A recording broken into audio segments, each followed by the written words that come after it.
I'm going to start with Allen Robinson, who I was very down on him going into the 2018 season, by the way.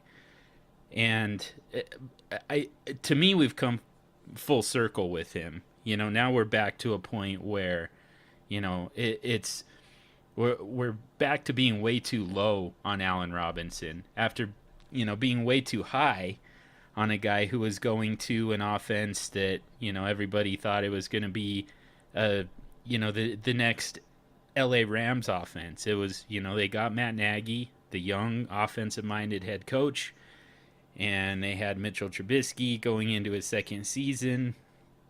And so the kind of the narrative was, this is just going to be a repeat of the 2017 Rams, where this offense just out of nowhere becomes this explosive, very fantasy friendly thing, and it didn't quite work out that way. I mean, it ended up being a very good team overall, and a good offense for NFL purposes. Not so great for fantasy purposes just yet. But, kind of the biggest victim of the whole thing was Allen Robinson.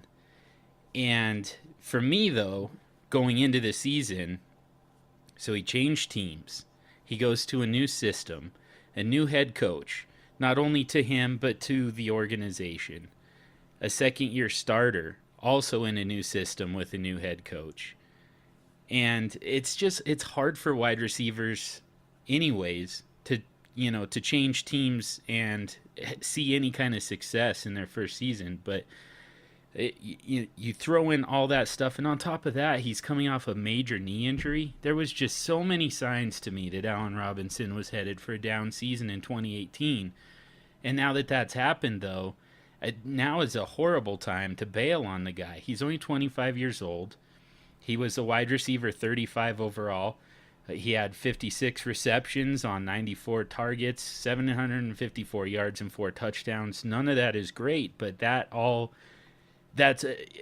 you handicap that, in spite of the fact that, like I said, that perfect storm of the injury, the changing teams, the changing quarterback, the changing coach, the young quarterback learning a new system, all of that, the numbers are actually pretty impressive considering everything that was working against Allen Robinson.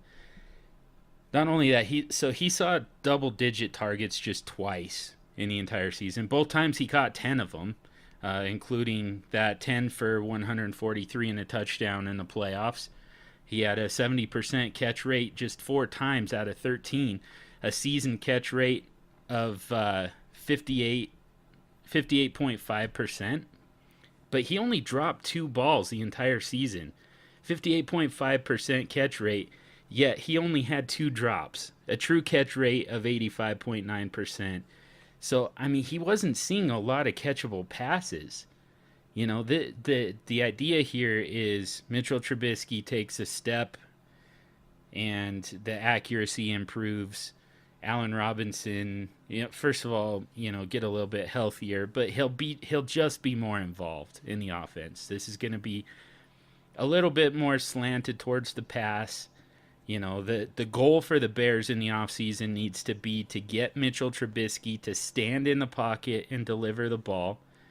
Not looking to run quite so much. And I think that he's going to lean a lot on Allen Robinson going forward. So to me, Allen Robinson is a great buy right now, and it's an absolutely horrible time to bail on him. I completely agree. We talked about Allen Robinson before. He was my one of my trade targets for rebuilding teams going into 2019 at the end of the 2018 season. And I mean, there's, like you said, there was this perfect storm of a lot of stuff going against Allen Robinson. And you even look at the season that he had and the Bears had in general last year. And while there was massive improvement in terms of Mitchell Trubisky from year 1 to year 2, I don't see how that doesn't continue into year 3. That's a second year with Matt Nagy, learning that offense again. That's his third year overall in the league. And I mean, there's a lot still to be tapped into in terms of Mitchell Trubisky's production. I mean, he only had 3,200 yards and 24 touchdowns in 14 games last year.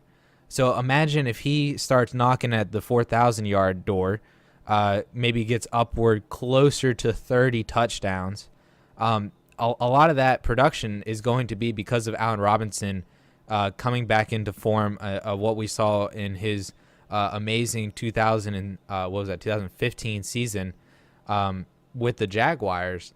And you know, we talk about how wide receivers, whenever they go to a new team, on average they get a 20% production drop when that first year, but then in year two they average almost a 20% production increase from the previous year, so almost back to where they were. So when you incorporate that along with the fact that, like you said, he was coming off of a major injury, I really like 2019 to be Allen Robinson's big comeback year back into fantasy glory. Maybe not at the level that we saw in 2015 where he had, 1,414, I believe.